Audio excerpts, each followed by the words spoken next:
mutanen Kebbi, mutanen Filato, da mutanen Kaduna, da mutanen Nasarawa, da mutanen Abuja,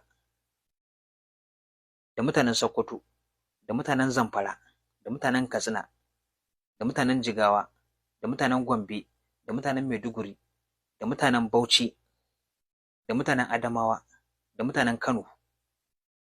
Ina kira a gare ku matasa da iyayenmu, mazanku da mata, mu yi azumi ranar Laraba akan dukkan mutumin da yake da sa hannu ko kuma ɗan ta'adda a arewacin Najeriya.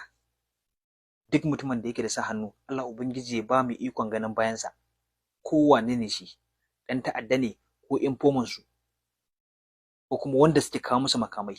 Da izinin Allah za mu samu nasara, insha Allah. Ko manyanmu su gyara, ko mu gyara da kanmu, ko su gyara, ko mu gyara, sai mun kwaci kanmu.